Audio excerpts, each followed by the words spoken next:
Kasi napakakapal po nitong hawak ko.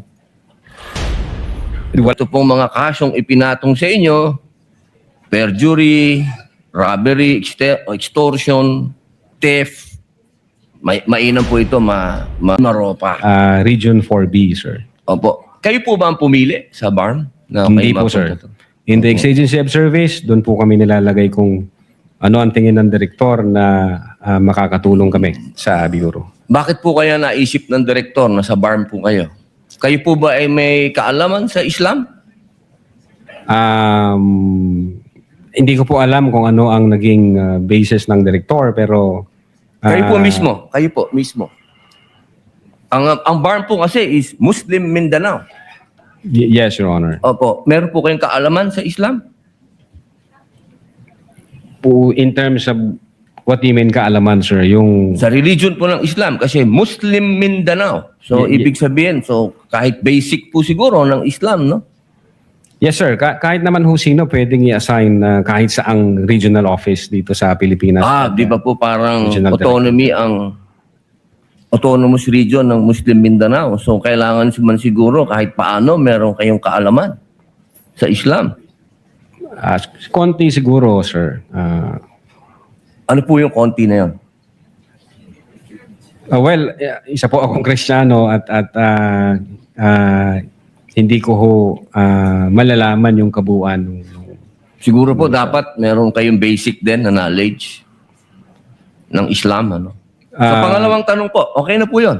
Pangalawang tanong po, meron po ba kayong, sa tagal nyo po, sa NBI, 12 years, meron po ba kayong na-encounter na kaso ninyo sa NBI? Kayo po mismo na-filean ng kaso?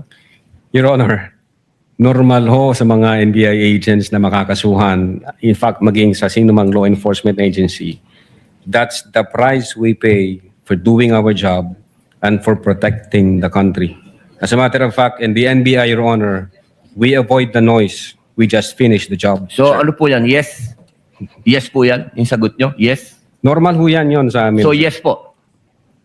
Attorney Loto, kindly answer the question. Yes, sir. Oh yes. Ano pong, pwede po bang malaman kung ano pong mga naikaso sa inyo?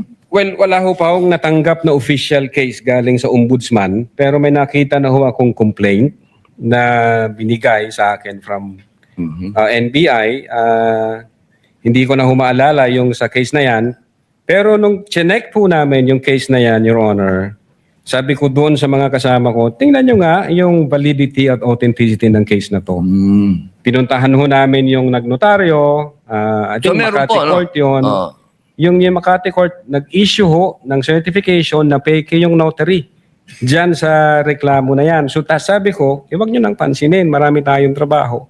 Kung fake yung notaryo na yan, mere scrap of paper yan. Huwag na nating pansinin. Although, nag-aantay po ako, Your Honor, na mag-notify sa akin ng OMB kasi sasagutin po namin na eto ho ang nakalap namin, may dalawang Chinese na nagreklamo, chinek ho namin doon sa BI, yung dalawang Chinese na yan, I think, 9 months nang overstay at pinaghahanap din ng Ano pong kaso po Bureau of yung Immigration. ipinatong sa inyo? Anong kaso? Hindi ko maalala, Your Honor. Meron ho, may mga kaso ho doon na nakalagay. Pero again, sabi Wala po ko nga, kayong isa kahit maalala na ipinatong sa inyo? if I'm not mistaken, arbitrary detention, may ganun ba? May unlawful arrest. Wala ho sa akin ng record kasi nga, sabi ko nga, nung makita namin na fake yung notary, hindi na ho namin binigyan ng pansin, Your Honor. Kasi napakakapal po nitong hawak ko. Wala akong problema, Your Honor. Sasagutin po kakapal. namin yan.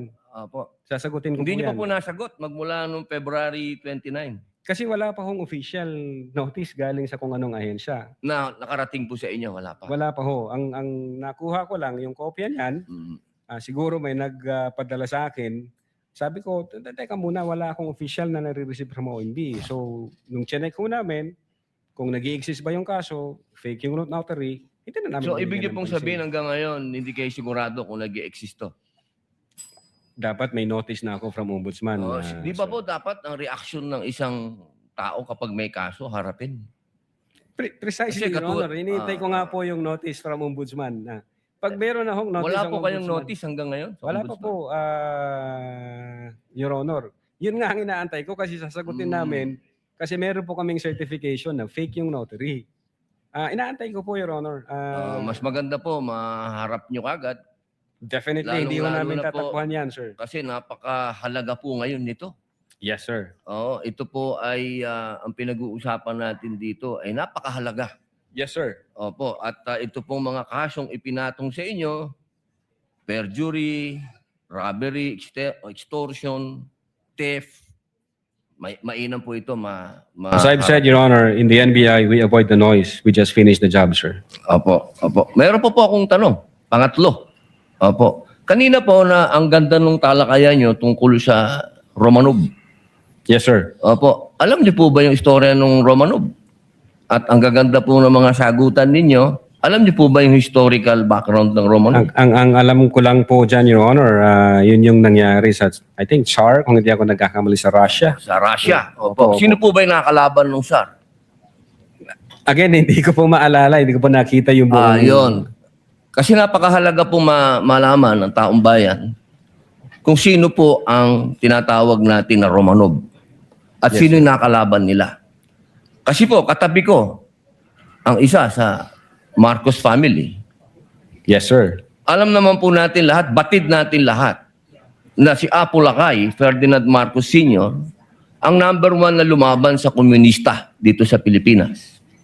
Batid naman din po natin na ang nag-execute sa Tsar kay Nikolai at sa kanyang mga anak, sa kanyang pamilya, ay ang komunista. Alam mo po ba niyo? Yes, sir. Opo.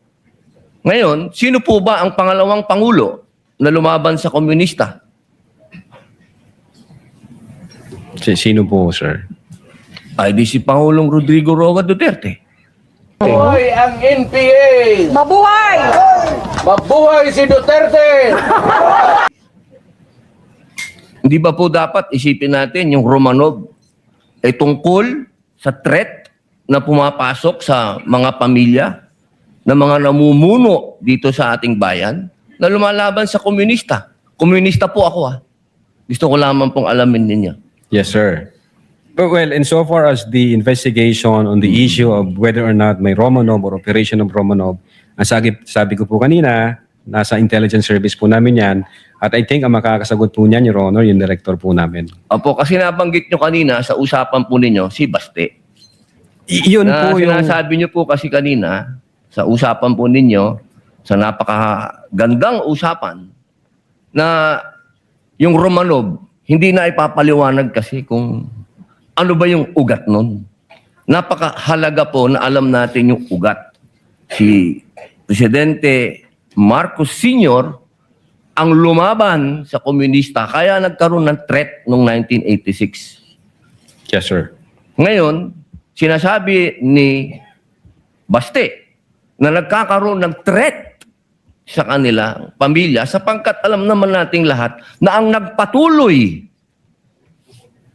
ng paglaban sa komunista pagkatapos ni Pangulong Rodrigo Roa Duterte ay si Inday Sara Duterte, ang ating Vice President. Sumasang-ayon po ba kayo doon? Wala po akong personal knowledge, sir. Ay, bakit po kayo walang personal knowledge? Yun po ang sumunod na assignment ng ating Vice Presidente pagkaupo niya. Siya po ang nag-take over ng NTF-ELCAC. Hindi po alam ng NBI yun. Well, nag-NTF-ELCAC siya, pero yung factual circumstances doon, Factual. wala pa po akong... Wala po kayong... Pero alam niyo po, sagutin na lang po ninyo na siya ang nag-take over ng NTF-ELCAC. Yes, Your Honor. Opo. Isa na lang po, ginoong tagapamahalang hukom. Sabi niyo